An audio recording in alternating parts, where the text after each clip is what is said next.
Il est décidément l'homme fort de l'Albatros. Graham McDowell conserve son titre au golf national au terme d'un final haletant sous la pluie. Le Nord-Irlandais, 12e joueur mondial, a décroché ce dimanche son deuxième Alstom Open de France devant l'Américain Kevin Stadler. Évidemment, nous reviendrons en détail sur ce titre dans cette édition. Salut à tous et bienvenue dans le dernier 7-8 Sport de la saison. Allez, on passe tout de suite au sommaire.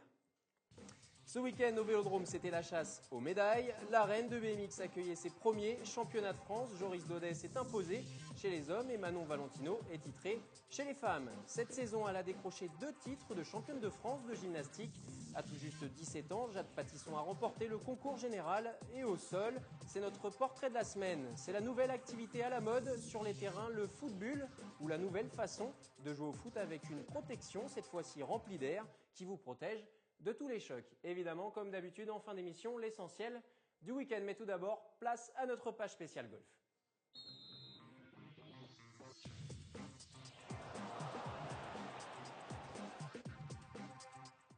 Après 4 jours de compétition de haute volée et au terme d'un final à suspense, Graham McDowell a conservé son titre à l'Alstom Open de France ce dimanche. Et côté français, quelques heures plus tôt, tout le monde n'avait Dieu que pour le prodige Victor Dubuisson. Résumé réalisé avec Olivier Maniscalco.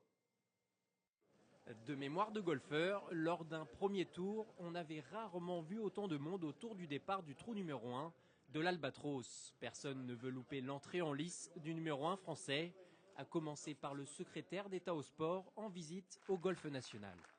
Contrairement à d'autres sports, je pense au tennis, où lorsqu'il y a un grand tournoi, on sait que c'est 3 ou 4 joueurs qui peuvent gagner.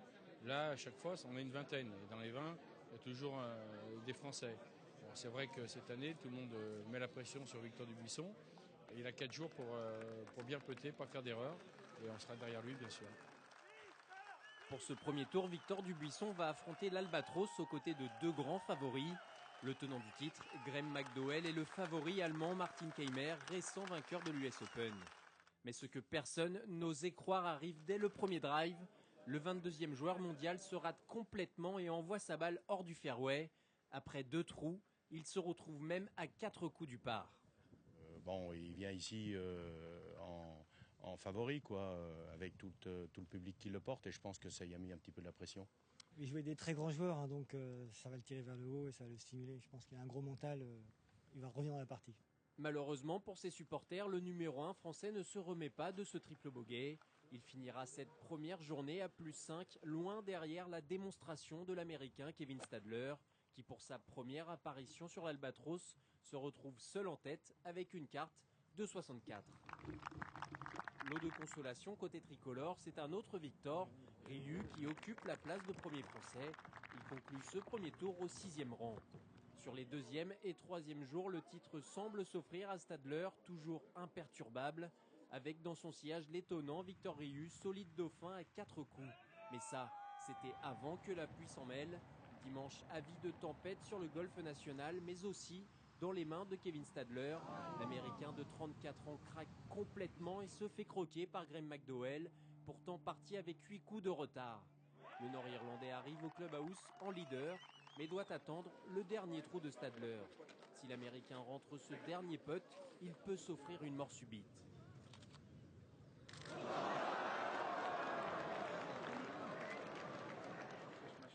Un raté qui offre la victoire à McDowell. Le Nord-Irlandais conserve son titre et égale là le plus grand retour d'un vainqueur lors d'un dernier tour de l'histoire du tournoi. Aujourd'hui, c'était une bonne journée. Je ne m'attendais pas à gagner. J'ai beaucoup de chance d'être assis à côté de ce trophée. La plus grosse différence pour moi aujourd'hui, c'était les fairways. Avec la pluie, c'est drôle comment l'eau a rendu les roughs plus denses. Ils sont devenus plus lourds et la balle, plutôt que de s'arrêter sur le rough, avait tendance à glisser. J'ai été chanceux, mais j'ai dû aussi jouer de nombreux coups sur le fairway. Et vous l'avez vu dans ce résumé, la bonne surprise côté français est venue du côté de l'Yvelinois formé à Saint-Nom, la Bretèche, Victor Ryu. Et malgré une fin de partie compliquée dimanche, le tricolore termine à une belle 8e place. C'est Open de France 2014 et les meilleurs français. Et surtout, il décroche son ticket pour le British Open dans 2 semaines. Je suis vraiment content pour le coup, oui carrément, d'être qualifié pour le British, c'est top. Et c'est sûr qu'après, je crois 10, j'étais co-leader et peut-être j'ai commencé à mettre un peu de pression. Peut-être j'étais idiot de regarder les leaderboards aussi. Et c'est à ce moment-là où j'ai commencé à jouer un peu petit bras, surtout putting. Je commençais à rester court. Et voilà, mais très satisfait. Hein. Et avec cette 8e place et les 75 000 € en poche qui vont avec, Victor Rioux fait également un grand pas en vue de conserver ses droits de jeu pour la saison prochaine sur l'European Tour. Lors de la première journée de l'Open de France, le secrétaire d'État au sport Thierry Braillard est venu assister à quelques parties, mais le sujet de discussion principal était du côté des responsables de la communauté d'agglomération de 50 ans en Yvelines. C'est évidemment la préparation de la Ryder Cup 2018, projet sur lequel les élus locaux attendent des réponses de l'État sur sa participation au financement de l'événement dont le budget devrait s'élever à 6 millions d'euros. Aujourd'hui, on est en pleine préparation.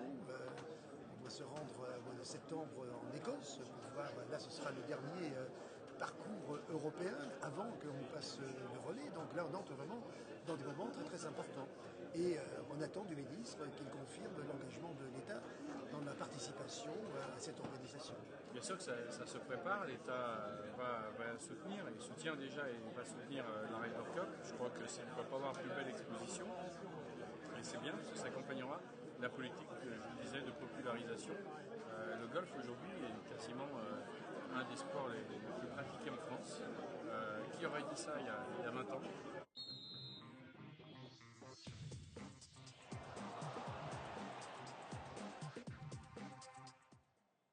Allez, on enchaîne avec les championnats de France de BMX qui se déroulaient ce week-end du côté du Vélodrome de 50 ans en Yvelines. Et vous le voyez, cet homme est le nouveau patron du BMX français ce samedi. Joris Daudet a remporté les France sur l'arène du Vélodrome. Le pilote licencié au stade bordelais s'est imposé devant le grand favori Quentin Caléron et Damien Godet après une finale à couteau serré.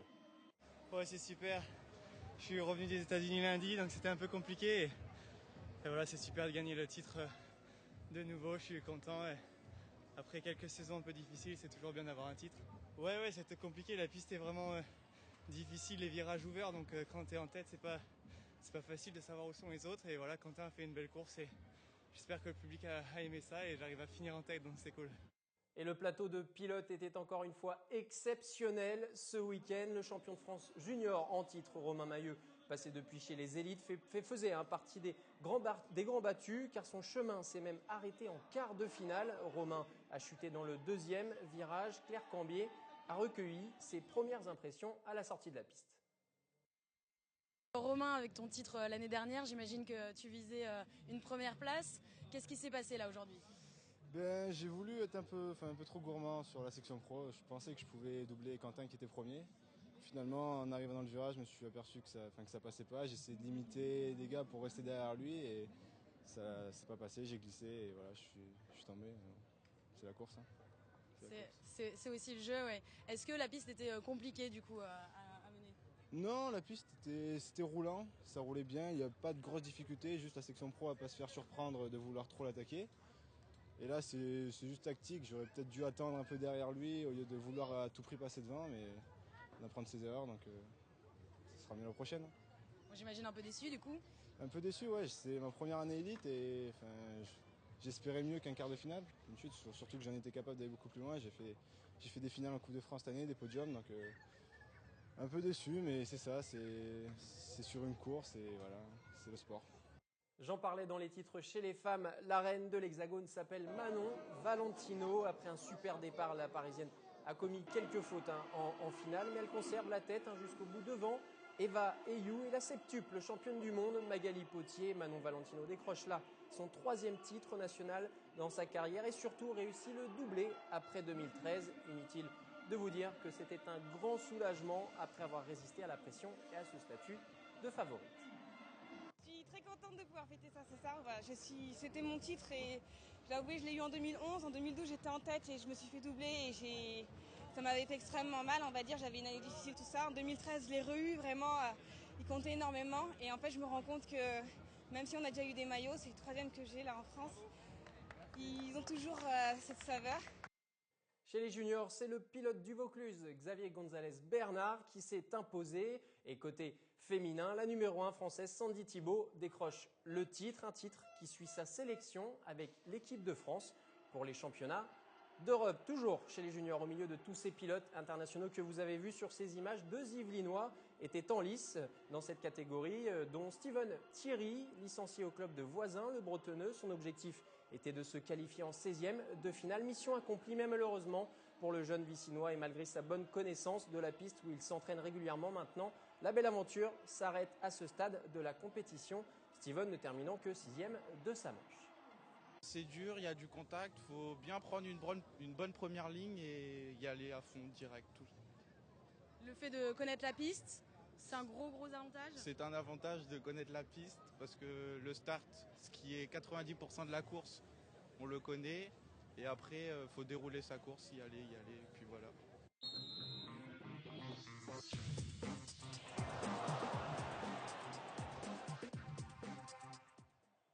Sans transition, place à la gymnastique. 3 titres de champion, 1 par équipe et 2 en individuel. 2 podiums nationaux la saison 2014 du GEM.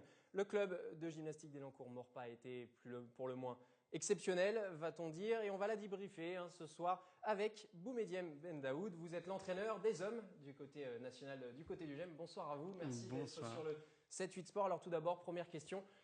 Quelle est la recette du succès pour avoir tous ces résultats si positifs cette saison? La recette, c'est le travail et l'assiduité de tous les gymnastes aux entraînements et puis surtout l'envie de bien faire. On ne peut pas réussir si on n'aime pas ce qu'on fait. En tant qu'entraîneur des hommes, est-ce que vous aviez senti, un petit peu pressenti ces bons résultats en fin de saison? Vous sentiez le coup venir un petit peu, comme on dit? Eh ben non. Non, en fait, on pressent toujours, mais l'adversité est telle qu'on n'est jamais sûr des résultats. Ça dépend jamais que de nous. C'est vrai que la gymnastique est un sport un petit peu ingrat et surtout où il faut faire preuve en tout cas de beaucoup de rigueur. Et c'est vrai que c'est sûrement le travail de plusieurs années peut-être, de la formation de jeunes gymnastes que vous avez eu tout petit au club. Exactement. En fait, il faut que toutes les personnes soient à leur pic de forme au bon moment et le jour J. Est-ce qu'on peut qualifier cette saison 2013-2014 de meilleure saison de l'histoire du club, ou il y en a d'autres qui, par le passé, qui ont été encore plus fortes que ça? C'est l'une des meilleures parce qu'on a plusieurs médailles chez les masculins et chez les féminines.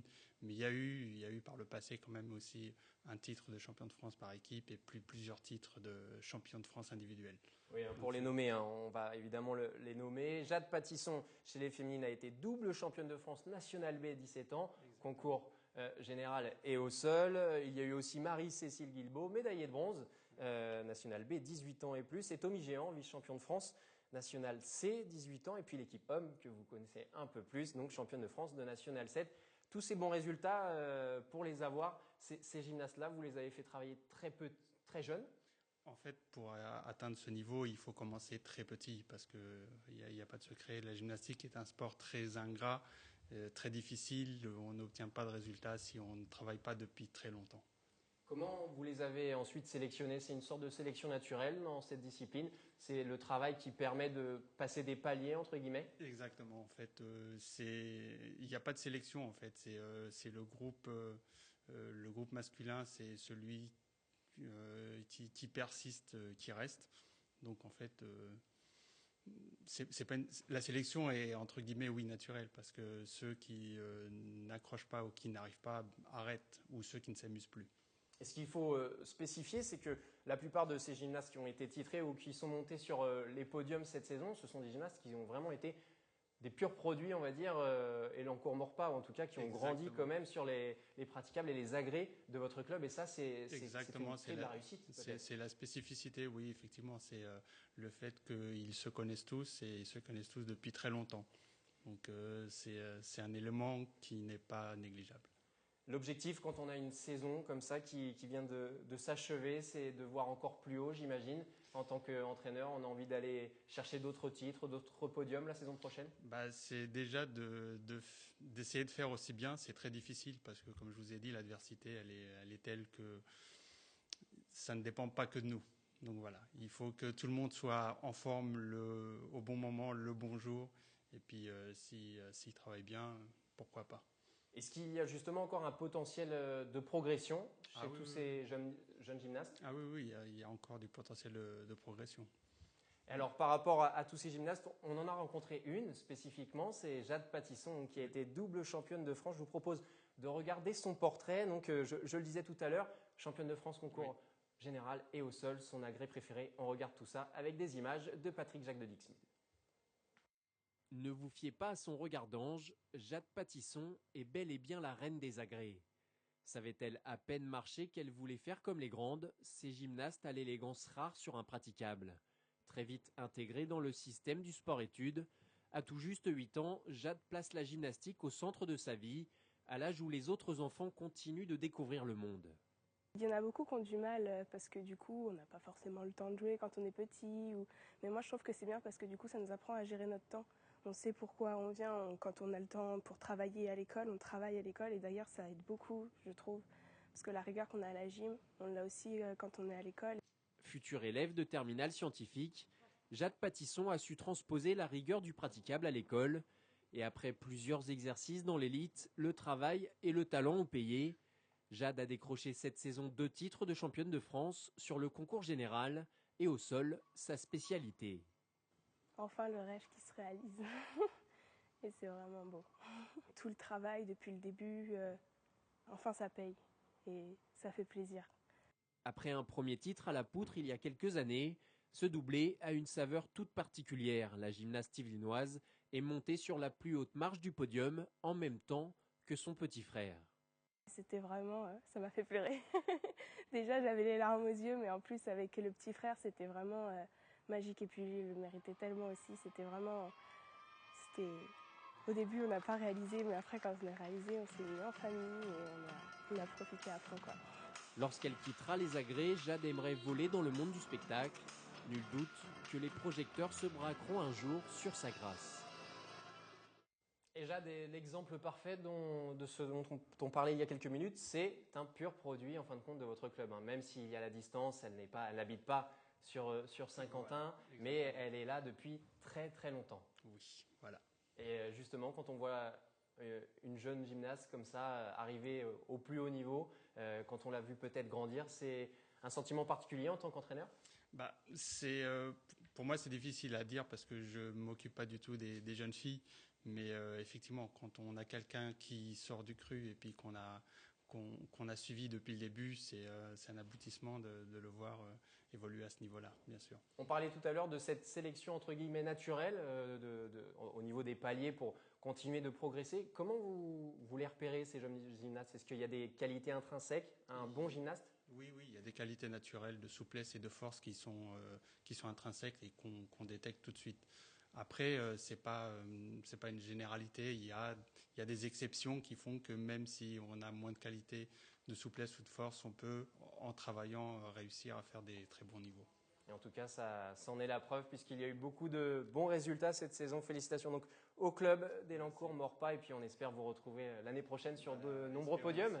Merci beaucoup Boubedième d'être passé sur le 7-8 Sport. C'est la nouvelle activité à la mode sur le terrain. Je vous en parlais dans les titres de ce 7-8 Sport, le footbull, ou la nouvelle façon de jouer au foot, mais avec une protection remplie d'air qui vous protège de tous les chocs. Non, nous ne sommes pas dans un parc d'attractions. Ces jeunes joueurs vont bien s'essayer au football. Ici, même principe que le football classique. Il faut marquer un but de plus que l'adversaire en version 3 contre 3 ou 5 contre 5 et l'outil indispensable, la bulle, aussi facile à enfiler qu'un sac à dos. Grâce à cette protection, les joueurs peuvent rouler, tomber et subir tous les chocs les plus spectaculaires sans jamais risquer la blessure. On peut aller au contact, mais c'est bien, c'est bien. Ouais, on se rend dedans, c'est bien. C'est dur parce qu'on ne voit pas la balle, et sinon après c'est facile. En résumé, le principe des auto-tamponneuses redevient roi ici. Au football, pas besoin d'être un Zidane du ballon rond pour s'amuser sur le terrain. Au contraire, c'est que ça permet à tout le monde de jouer. Nous, on joue avec des femmes, des enfants. C'est toujours marrant parce que c'est vrai que l'équilibre change un petit peu parfois. On a des gens qui se loupent pour taper dans la balle. C'est même plutôt rigolo, surtout qu'après, il y a toujours quelqu'un qui est là pour un peu rentrer dans l'autre, le tamponner comme on raconte. Et puis, il y a une galipette derrière, une roulade sans jamais se faire mal. C'est toujours ça qui est fun. 320 €, c'est le coût d'une heure complète de jeu pour deux équipes.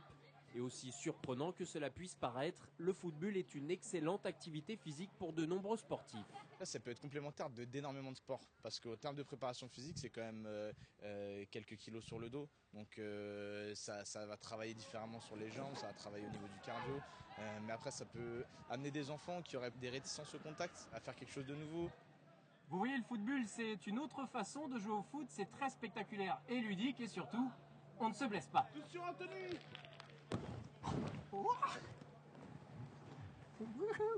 Voilà. Magnifique ce sport. Et un sport apprécié par l'ensemble de la rédaction. Allez, on passe à l'essentiel du week-end.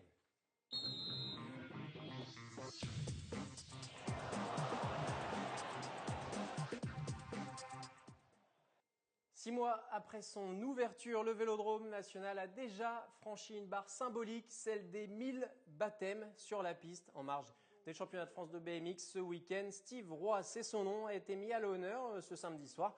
Et pour l'occasion, il a eu le droit, en tant que 1000e, baptisé à un maillot dédicacé par les membres de l'équipe de France et surtout à un morceau de la piste. C'était super sympa, on a été bien accueillis.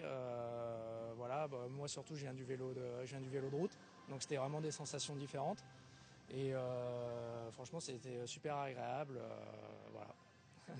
Ça vous a donné envie de revenir, ouais, tout à fait. Je me suis créé un compte sur le site, voilà, donc je vais revenir. Et j'ai pas eu le temps parce que j'ai eu une naissance, mais je vais revenir rapidement parce que c'est une passion en plus et je trouve que c'est très bien ici, quoi.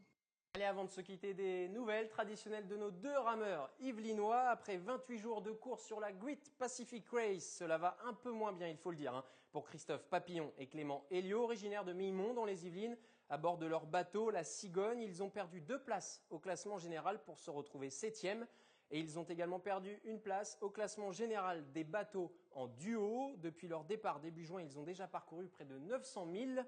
Je vous le rappelle, leur challenge est gigantesque puisqu'ils doivent relier à la rame et sans escale, la Californie à Hawaï, soit environ 3900 km à vol d'oiseau. C'est la fin de ce dernier 7-8 Sport de la saison et si vous avez pu le suivre toute l'année, c'est grâce aux personnes de l'ombre, Romain Ruspini, merci à lui pour le montage, la réalisation avec Sandrine Fonteil, Xavier Jalin et l'équipe de reporters sur le terrain. Je vous souhaite un excellent été sur TV Fil et surtout, vive le sport.